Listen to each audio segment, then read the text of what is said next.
Alright guys, so now we are on the first agreement. Be impeccable with your word. The first agreement is the most important one and also the most difficult one to honor. It is so important that with just this first agreement you will be able to transcend to the level of existence I call heaven on earth. The first agreement is to be impeccable with your word. It sounds very simple, but it is very powerful. Why your word? Your word is the power that you have to create. Your word is the gift that comes directly from God. The Gospel of John in the Bible, speaking of the creation of the universe, says, "In the beginning was the Word, and the Word was with God, and the Word is God." Through the Word you express your creative power. It is through the Word that you manifest everything, regardless of what language you speak. Your intent manifests through the Word. What you dream, what you feel, and what you really are will all be manifested through the Word. The word is not just a sound or a written symbol. The word is a force. It is the power you have to express and communicate, to think, and thereby to create the events in your life. You can speak. What other animal on the planet can speak? The word is the most powerful tool you have as a human. It is a tool of magic, but like a sword with two edges, your word can create the most beautiful dream, or your word can destroy everything around you. One edge is the misuse of the word, which creates a living hell. The other edge is the the impeccability of the word. Depending upon how it is used, the other edge is the impeccability of the word, which will only create beauty, love, and heaven on earth, while the other creates living hell. Depending upon how it is used, the word can set you free or it can enslave you even more than you know. All the magic you possess is based on your word. Your word is pure magic, and the misuse of your word is black magic. The word is so powerful that one word can change a life or destroy the lives of millions of people. Some years ago, one man in Germany, by the use of the word, manipulated a whole country of the most intelligent people. He led them into a world war with just the power of his word. He convinced others to commit the most atrocious acts of violence. He activated people's fear with the word, and like a big explosion, there was killing and war all around the world. All over the world, humans destroyed other humans because they were afraid of each other. Hitler's word, based on fear-generated beliefs and agreements, will be remembered for centuries. The human mind is like a fertile ground where seeds are continually being planted. The seeds are opinions, ideas, and concepts. You plant a seed, a thought, and it grows. The word is like a seed, and the human mind is so fertile. The only problem is that too often it is fertile for the seeds of fear. Every human mind is fertile, but only for those kinds of seeds it is prepared for. What is important is to see which kind of seeds our mind is fertile for and to prepare it to receive the seeds of love. Take the example of Hitler. He sent out all those seeds of fear, and they grew very strong and beautifully achieved massive destruction. Seeing the awesome power of the word, we must understand what power comes out of our mouths. One fear or doubt planted in our mind can create an endless drama of events. One word is like a spell, and humans use the word like black magicians, thoughtlessly putting spells on each other. Every human is a magician, and we can either put a spell on someone with our word, or we can release someone from a spell. We cast spells all the time with our opinions. An example, I see a friend and give him an opinion that just popped into my mind. I say, I see that kind of color in your face and people who are going to get cancer. If he listens to the word and if he agrees, he will have cancer in less than 1 year. That is the power of the word. During our domestication, our parents and siblings gave their opinions about us without even thinking. We believed these opinions and we lived in fear over these opinions, like not being good at swimming or sports or riding. Someone gives an opinion and says, "Look, this girl is ugly." The girl listens, believes she is ugly, and grows up with the idea that she is ugly. It doesn't matter how beautiful she is. As long as she has that agreement, she will believe that she is ugly. That is the spell she is under. By hooking our attention, the word can enter our mind and change a whole belief for better or for worse. Another example, you may believe you are stupid, and you may have believed this for as long as you can remember. This agreement can be very tricky, causing you to do a lot of things just to ensure that you are stupid. You may do something and think to yourself, "I wish I were smart, but I must be stupid or I wouldn't have done that." The mind goes in hundreds of different directions, and we could spend days getting hooked by just that one belief in our own stupidity. Then one day someone hooks your attention, and using the word lets you know that you are not stupid. You believe what the person says and make a new agreement. As a result, you no longer feel or act stupid. A whole spell is broken just by the power of the word. Conversely, if you believe you are stupid and someone hooks your attention and says, "Yes, you are really the most stupid person I have ever met," the agreement will be reinforced and become even stronger. Now let us see what the word impeccability means. Impeccability means without sin. Impeccable comes from the Latin peccatus, which means sin. Let me highlight that shit. So the word impeccability means without sin. Impeccable comes from the Latin peccatus, which means sin.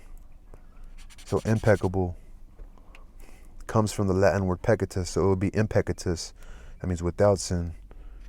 Anyway, so the M in impeccable means without. So impeccable means without sin. Religions talk about sin and sinners, but let's understand what it really means to sin.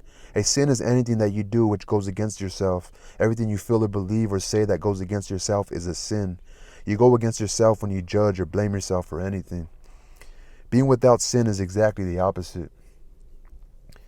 Being impeccable is not going against yourself. When you are impeccable, you take responsibility for your actions, but you do not judge or blame yourself. From this point of view, the whole concept of sin changes from something moral or religious to something common sense. Sin begins with rejection of yourself. Self-rejection is the biggest sin that you commit.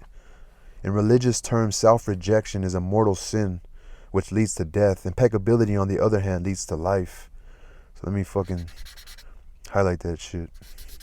So self-rejection. From this point of view, the whole concept of sin changes from something moral or religious to something common sense. So it's from moral or religious to something common sense. When you are impeccable, you take responsibility for your actions, but you do not judge or blame yourself. In religious terms, self-rejection is a mortal sin. Mortal sin, so self-rejection, which leads to death. Impeccability, on the other hand, leads to life.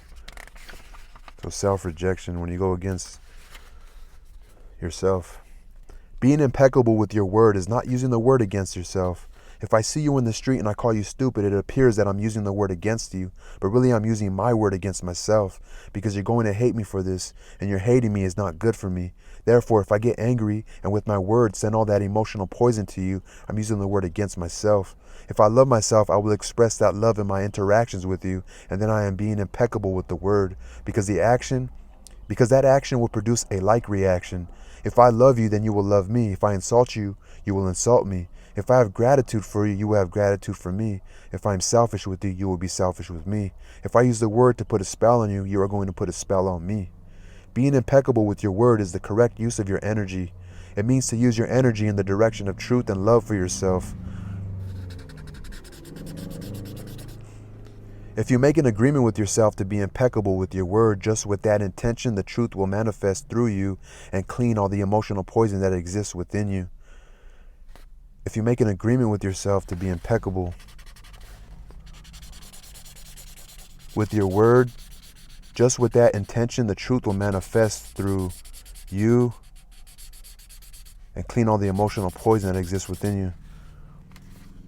If you make an agreement with yourself to be impeccable with your word, but making this agreement is difficult because we have learned to do precisely the opposite. We have learned to lie as a habit of our communication with others, and more importantly, with ourselves. We are not impeccable with the word. The power of the word is completely misused in hell. We use the word to curse, to blame, to find guilt, to destroy. Of course, we also use it in the right way, but not too often. Mostly we use the word to spread our personal poison, to express anger, jealousy, envy, and hate. The word is pure magic. The most powerful gift we have as humans, and we use it against ourselves. It's talking about the word. Let me wait, because I feel a little funny right now. I mean, somebody's parking right next to me. So the word is pure magic, the most powerful gift we have as humans, and we use it against ourselves. We plan revenge, we create chaos with the word. So the most powerful gift we have as humans is our language, our ability to use words. We plan revenge, we create chaos with the word. We use the word to create hate between different races, between different people, between families, between nations. We misuse the word so often, and this misuse is how we create and perpetuate the dream of hell. Okay, so this use of the word and this misuse is how we create and perpetuate the dream of hell. Misuse of the word is how we pull each other down and keep each other in a state of fear and doubt. because the word is the magic that humans possess, and misuse of the word is black magic. We're using black magic all the time without knowing that our word is magic at all. There was a woman, for example, who was intelligent and had a very good heart. She had a daughter whom she adored and loved very much. Okay, so I like this example. So there was a woman, for example, who was intelligent and had a very good heart. She had a daughter whom she adored and loved very much. One night she came home from a very bad day at work, tired, full of emotional tension, and with a terrible headache. She wanted peace and quiet, but her daughter was singing and jumping happily. The daughter was unaware of how her mother was feeling. She was in her own world, in her own dream. She felt so wonderful, and she was jumping and singing louder and louder, expressing her joy and her love. She was singing so loud that it made her mother's headache even worse, and at a certain moment the mother lost control.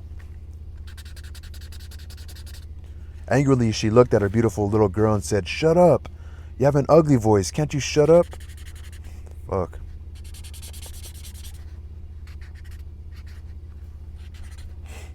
The truth is that the mother's tolerance for any noise was non-existent. It was not that the little girl's voice was ugly, but the daughter believed what her mother said, and in that moment she made an agreement with herself. After that, she no longer sang because she believed her voice was ugly and would not bother anyone who heard it. She became shy at school, and if she was asked to sing, she refused. Even speaking to others became difficult for her.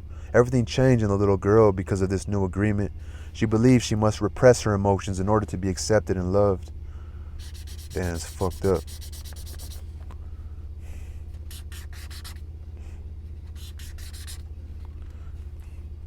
Whenever we hear an opinion and believe it, we make an agreement, and it becomes part of our belief system. This little girl grew up, and even though she had a beautiful voice, she never sang again.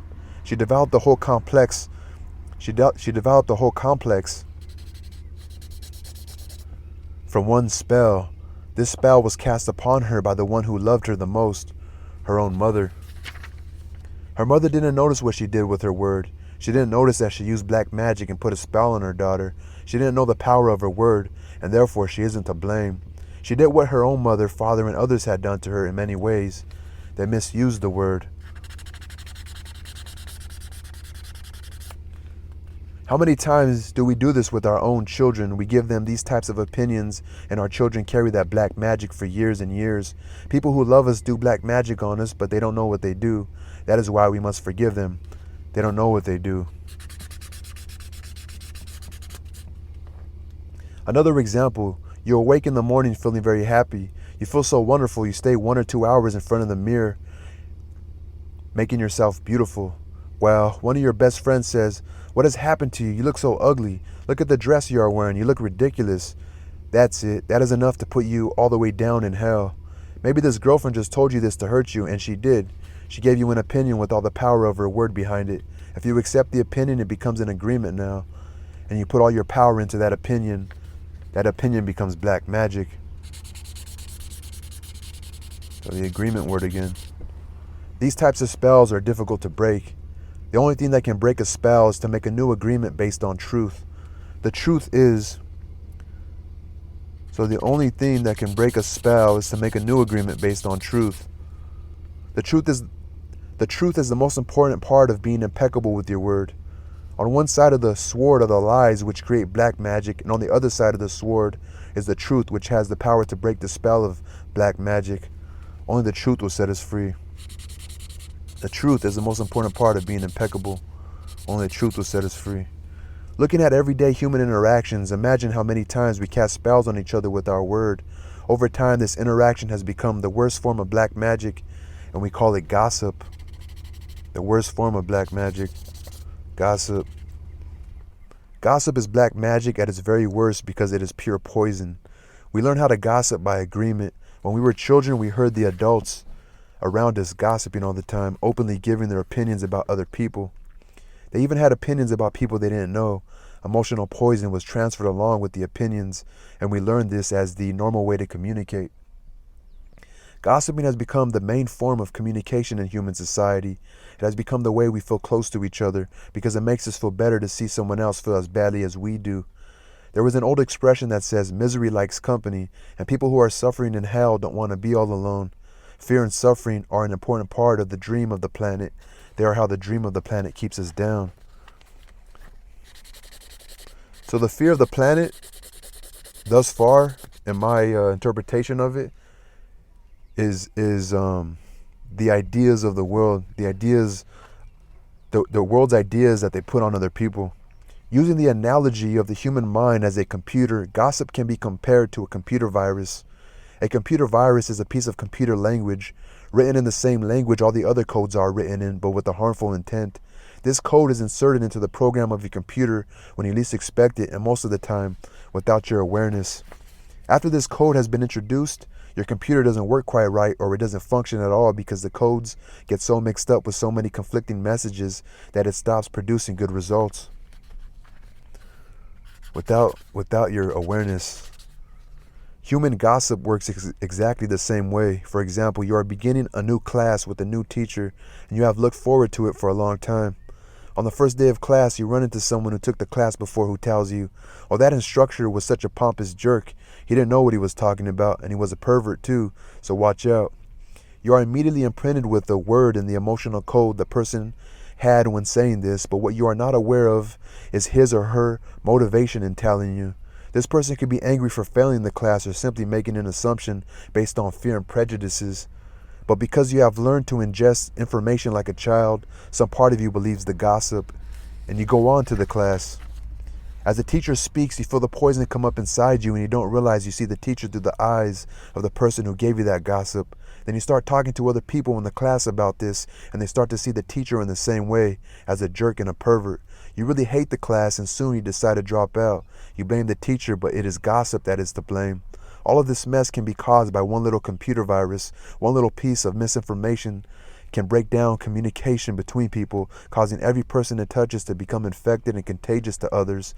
Imagine that every single time others gossip to you, they insert a computer virus into your mind, causing you to think a little less clearly every time. Then imagine that in an effort to clean up your own confusion and get some relief from the poison, you gossip and spread these viruses to someone else. Now imagine this pattern going on in a never-ending chain between all humans on Earth. The result is a world for the humans who can only read information through circuits that are clogged with the poisonous, contagious virus. Once again, this poisonous virus is what the Toltecs called the matote. So the Toltecs called the matote. The chaos of 1,000 different voices all trying to talk at once in the mind. Remember the cloud between the stars.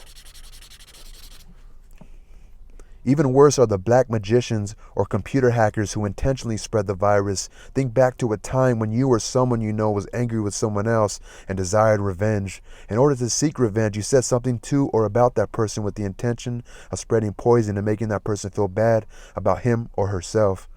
As children, we do this quite thoughtlessly, but as we grow older, we become much more calculated in our efforts to bring other people down. Then we lie to ourselves and say that person received a just punishment for their wrongdoing. When we see the world through a computer virus, it is easy to justify the cruelest behavior. What we don't see is that misuse of our word is putting us deeper into hell.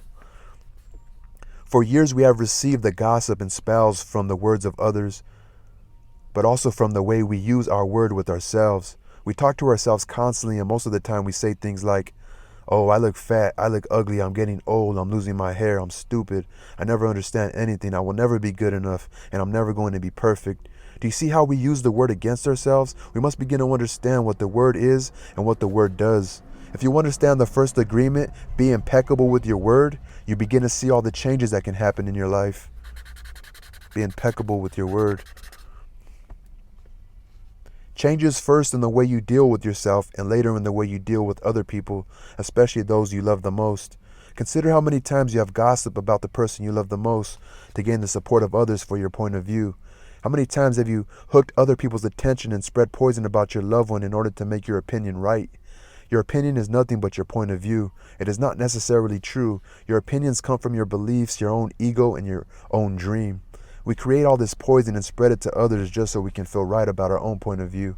If we adopt the first agreement and become impeccable with our word, any emotional poison will eventually be cleaned from our mind and from our communication and our personal relationships, including with our pet dog or cat. Impeccability of the word will also give you immunity from anyone putting a negative spell on you. You will only receive a negative idea if your mind is fertile ground for that idea. When you become impeccable with your word, your mind is no longer fertile ground for words that come from black magic. Instead, it is fertile for the words that come from love. You can measure the impeccability of your word by your level of self-love. How much you love yourself and how you feel about yourself are directly proportionate to the quality and integrity of your word. Let me read that again. How much you love yourself and how you feel about yourself are directly proportionate to the quality and integrity of your word. Let me highlight that. You can measure the impeccability of your word by your level of self-love. How much you love yourself and how you feel about yourself are directly proportionate to the quality and integrity of your word. When you are impeccable with your word, you feel good, you feel happy and at peace. You can transcend the dream of hell just by making the agreement to be impeccable with your word. Right now, I am planting that seed in your mind. Whether or not the seed grows depends upon how fertile your mind is for the seeds of love. It is up to you to make this agreement with yourself. I am impeccable with my word. Nurture this seed, and as it grows in your mind, it will generate more seeds of love to replace the seeds of fear. This first agreement will change the kind of seeds your mind is fertile for. Be impeccable with your word. This is the first agreement that you should make if you want to be free, if you want to be happy, if you want to transcend the level of existence that is hell. It is very powerful. Use the word in the correct way. Use the word to share your love. Use white magic, beginning with yourself. Tell yourself how wonderful you are, how great you are. Tell yourself how much you love yourself. Use the word to break all those teeny tiny agreements that makes you suffer. It is possible because I did it, and I am no better than you. No, we are exactly the same. We have the same kind of brain, the same kind of bodies. We are humans. If I was able to break those agreements and create new agreements, then you can do the same. So agreements, you have to agree to be impeccable with your word. If I can be impeccable with my word, why not you? Just this one agreement can change your whole life. Impeccability of the word can lead you to personal freedom, to huge success and abundance. It can take away all fear and transform it into joy and love. Just imagine what you can create with him. Just imagine what you can create with the impeccability of your word. With the impeccability of the word, you can transcend the dream of fear and live a different life. You can live in heaven in the middle of thousands of people living in hell because you are immune to that hell. You can attain the kingdom of heaven from this one agreement. Be impeccable with your word. And remember, he's talking about heaven on earth. Because we don't know about no afterlife. The only life we know about is on this life. You can attain the kind of heaven from this one agreement. Be impeccable with your word.